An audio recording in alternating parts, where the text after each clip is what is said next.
A new chapter unfolds for the Catholic Church as Pope Leo the XIV is elected to lead its billion-strong faithful. Now, what can we expect from the first American to assume the papacy?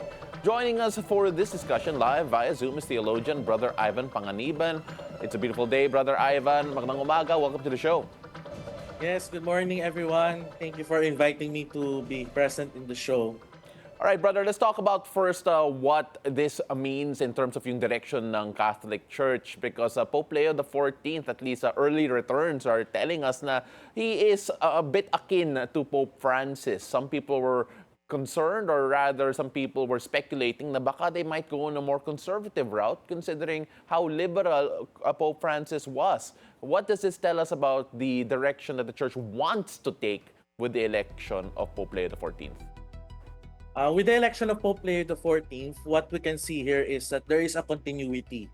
So the continuity of the legacy of Pope Francis in the sense that there is a church that is much more open, much more welcoming to different kinds of people, and that is something that the new Pope himself said in his speech a while ago in the early morning. He said that we have to look together how to become a missionary church, building bridges, dialogue, and to have open arms for everyone. So those words alone tell us na the direction of the church at this new pontificate is going to be a continuity of opening the church to the modern world and also to allow more people to be more welcomed inside the church. So that is the direction that this pontificate is going to.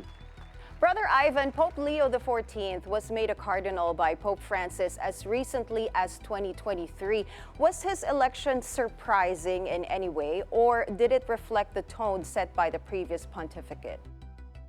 Well, as I mentioned in other interviews, there are no technically papal contenders. Everyone from the College of Cardinals is eligible to become Pope. And with the election of Pope Leo the XIV, it shows to us that this person that was elected was one of the people that was trusted by Pope Francis.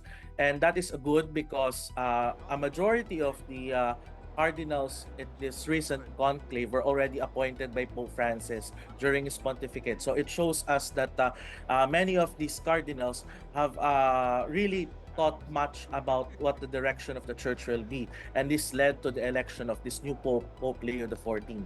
Mm-hmm. And as we all know, he chose the name Pope Leo, and I don't think that name has been used in centuries. So what does that tell us about his direction moving forward as Pope and the significance that it carries in church history? Well, the first person that you will think when you say the name Leo is of course the previous person, the previous Pope who used the name Leo, Leo the 13th. So he was Pope in the 1890s. And one of the significant things that happened during the pontificate of Pope Leo the 13th was that he was the first Pope who opened the church to what we call the social doctrine. So one of his significant contributions was the document Rerum Novarum. So this is the first time that the church discussed about capital, labor, about social concerns. So through Leo the 13th, the church was opened up to many of these social issues about social action and charity work.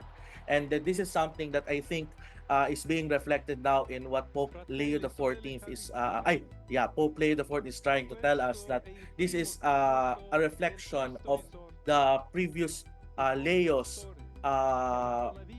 endeavor to open the church to more works of social action.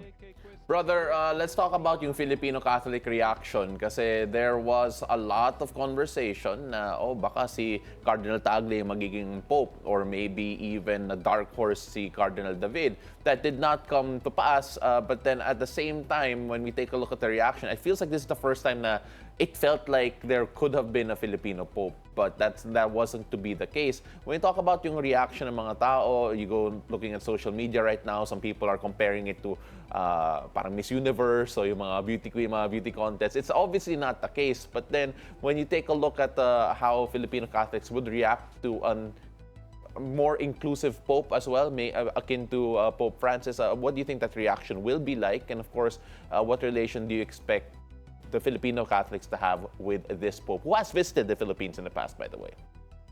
Well, of course, we now have the new Pope, so it's no longer an issue whoever is to be selected. So, of course, we could have wished that there is a Filipino Pope, but in the end, we know that the Holy Spirit is guiding the choices of the cardinals to choose a candidate, to choose a Pope who will represent the global church in such a way that he will be more effective in leading us towards the next few years.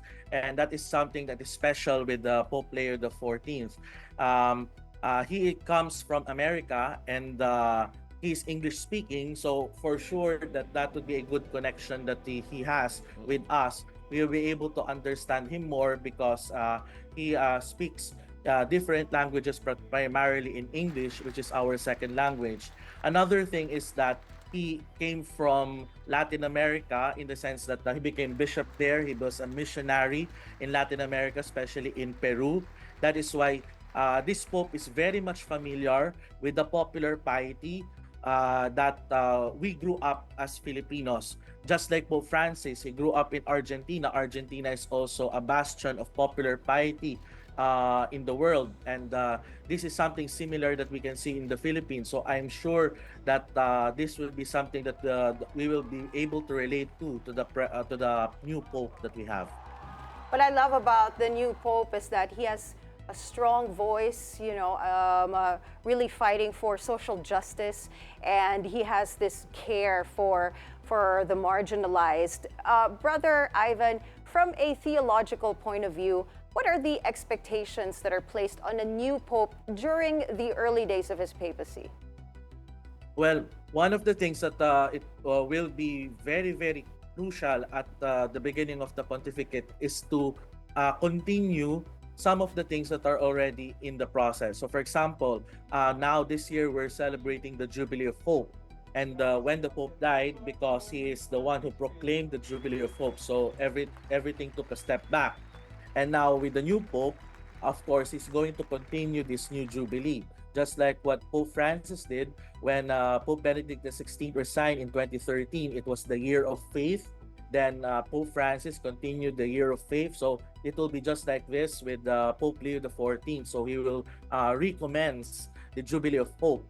And of course, with that is the programs that have been left by Pope Francis for us. So for example, we have this commitment from Pope Francis that there will be a review of this synodality, the process of walking together as a missionary church. So this is something that has already been on the steps since in the past few years. And this is something that I'm sure that the new Pope will continue as part of his own mission in order to open the church to many people across the world.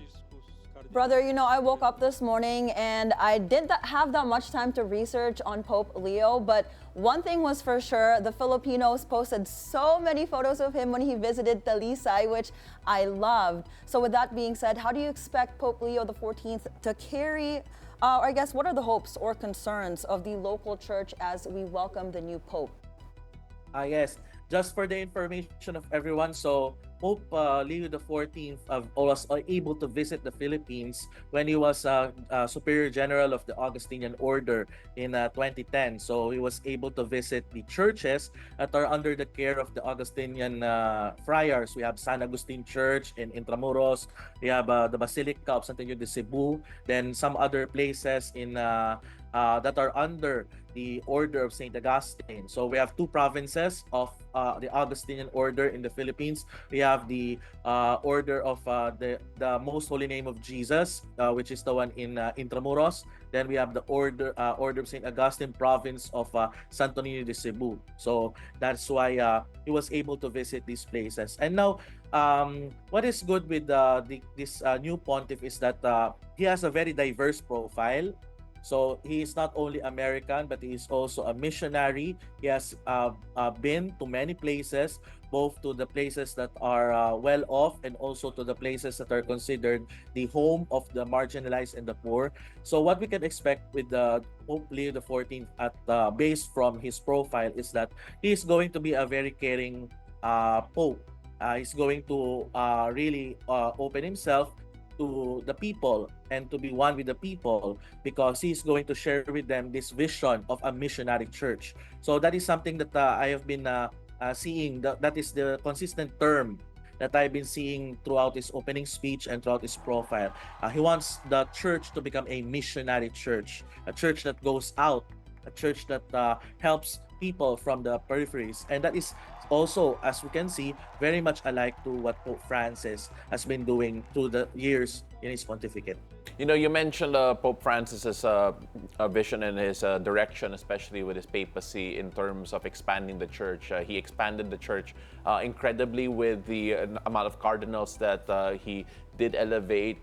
There was a push to reach South America, Africa, Asia. There's now, if I'm not mistaken, a record number of cardinals coming from the Asian region in particular. Are we going to see something similar with this Pope, Pope Leo, in terms of reaching out to perhaps where not a lot of people would consider Catholic at the moment? Could we expect a bit more travel, perhaps like Pope John Paul II in particular, who really went out of his way to go all over the world, where in a time where travel was a bit more difficult? What can we expect in terms of yung global outreach ni Pope Leo, especially when it comes to the problems facing Catholicism at the moment? For sure, that would be the case, that the Pope will be able to travel and to visit and also to appoint people from various portions of the globe. Let's remember that the church is called Catholic Church because the term Catholic comes from the Greek words kathos and holikos, which means the whole world. So basically, the church itself has a mission even before the time of Jesus. Now it will spread throughout the world to different parts of the globe. So that means that even if it is a far-reach corner or a place where the Catholics are not a majority population, if they're just a minority, it is still part of the Catholic Church, and that is something that the recent popes from Pope Paul VI onwards have shown us. That's why they have visited various countries. And of course, we have Pope John Paul II and Pope Francis, who have been two of the most aggressive popes when it comes to visiting various countries. And we also have Pope Francis, who really, really envisioned what global means, because he was able to appoint cardinals from different parts of the globe, especially from areas that have not been noticed before. And this is something that we are sure that this new Pope, Pope Leo the 14th, will surely follow. That this would be a much more enlarged opening up of the church to the world of today. Brother, we really appreciate your time and all of your insights. Of course, we cannot wait to discover more about Pope Leo the 14th. Thank you so much for joining us and have a great morning. Thank you.